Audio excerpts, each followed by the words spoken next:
की तरफ वीरेंद्र राठौर जी छोटे भाई है और उभरते युवा कवि हैं। अभी कुछ दिनों पहले तेरे जाने से कविता संग्रह जो ये इनका विमोचन हुआ था। एक बार व्यास मंच की ओर से बहुत बहुत आशीर्वाद और बधाई, क्योंकि छोटी सी उम्र में 2 लाइनें लिखना भी बड़ा मुश्किल है। मेरे सामने सारे बुद्धिजीवी बैठे हैं और कविताएं लिखना या पुस्तक उम्र में भाई हमारे कुरुक्षेत्र का तो हमारा फर्ज बनता है, जो भी भाई किसी न किसी कार्य क्षेत्र में आगे बढ़ रहा है तो हमें उनका हौसला बढ़ाना चाहिए। क्योंकि कल अब आज के समय में कुमार विश्वास जी हैं, उनके बड़े फैन हैं, पिछले दिनों आए थे, वो मिले भी थे, उन्होंने भी थपकियां दी, हौसला बढ़ाया। तो जब भी कोई हमारे शहर का, हम छोटी छोटी बातों में आ जाते हैं, बिरादरी जात छोटा बड़ा, इनसे ऊपर उठ करके एक दूसरे का हौसला बढ़ाएं ताकि कल के मेरे शहर का नाम रोशन हो और मेरा भाई पूरे विश्व पटल पर अपना नाम करे। और मैं चाहता हूं समय की मर्यादा को देखते हुए, क्योंकि माताओं को घर पे भोजन बनाना होता है, तो जितना कम से कम समय हो 2-4 मिनट का, आज के लिए इतना, क्योंकि माताओं का आशीर्वाद आपके साथ है और बड़े का व्यासपीठ का।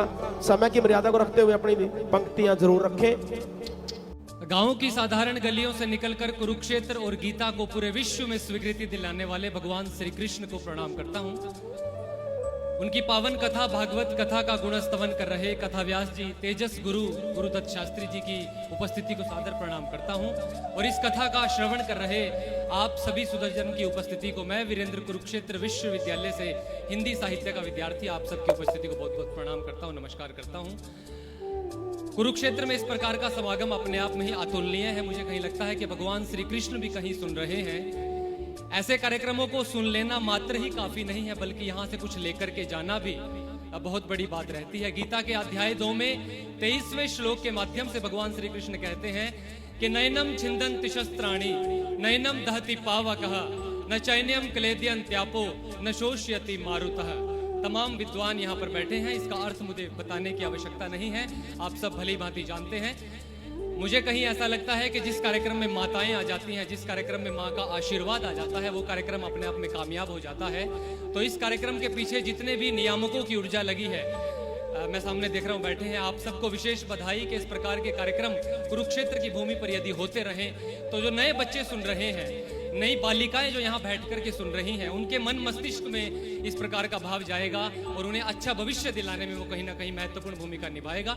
कविता का जैसे आदेश हुआ है, मैं कुछ एक शब्द अपने माँ के आशीष से, विशेष रूप से आप सभी माताओं के आशीर्वाद से गढ़ लेता हूँ, वही मैं सुनाने का प्रयास करता हूँ। पहली 4 पंक्तियां पढ़ रहा हूँ। आज से ठीक 1 वर्ष पहले भी कथा हुई थी, मुझे वहां से आप सबका भर भर के आशीर्वाद मिला था और वो मेरे साथ आज भी है। मैं उसी आशीर्वाद की कामना लिए यहाँ पहुंचा हूँ। पहली 4 पंक्तियां पढ़ रहा हूँ, सुनेगा। कि गला साधे बिना कोई गवैया हो नहीं सकता, न हो लय ताल कविता तो सवैया हो नहीं सकता। हजारों बांसुरी वाले बजाते फिर रहे हैं, पर बिना तप त्याग के कोई कन्हैया हो नहीं सकता। बिना तप त्याग के कोई कन्हैया हो नहीं सकता।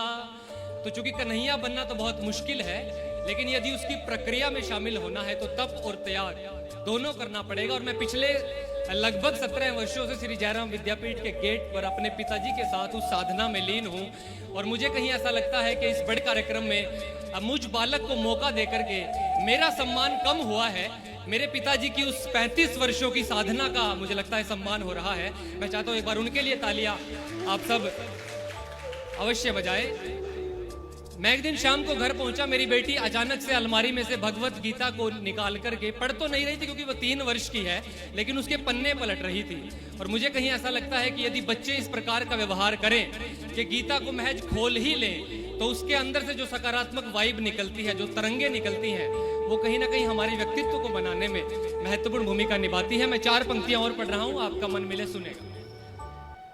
कि इसी रंगदार दुनिया को वीरानी हो ही जाना है, जिसमें हम अक्सर उलझे रहते हैं। और कथा व्यास जी लगातार जो अपनी कथा के माध्यम से मैं बता रहे हैं, मैं उसे कविता में पढ़ रहा हूं, सुनेगा कि इसी रंगदार दुनिया को वीरानी हो ही जाना है, बड़े सुंदर से महलों को वीरानी हो ही जाना है।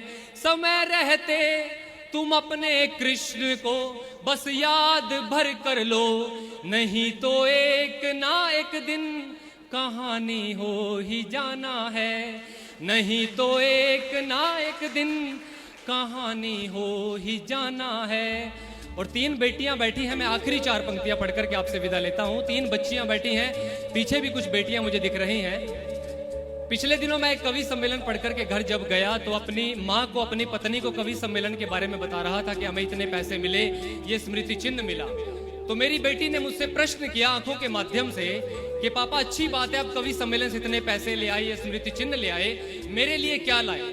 मुझे लगा, मैं कहा यार इस 3 साल की बेटी को क्या चाहिए, लेकिन हमारे देश में बेटियों के विरुद्ध जो षड्यंत्र चल रहा है, मुझे लगता है कि उसके विषय में बात होनी चाहिए। तो मैंने अपनी बेटी की आंखों में से जो पीड़ा मुझे दिख रही थी, मैंने उसे कविता बनाया है। जितनी बेटियां बैठी हैं और जितने बेटियों के पिता बैठे हैं, मैं आपका समर्थन चाहता हूं, आपसे विदा ले रहा हूं। सुनिएगा कि पापा कवि सम्मेलन से मेरे लिए क्या लाए। कि गगन को छू सकूं मैं भी, क्या ये अधिकार लाए हो, मिलेगा मान मुझको भी, क्या ये स्वीकार लाए हो, दुश्मनों से भरे इस दौर में ये मांगती पापा, हिफाजत जो करे मेरी, क्या वो तलवार लाए हो, हिफाजत जो करे मेरी, क्या वो तलवार लाए हो।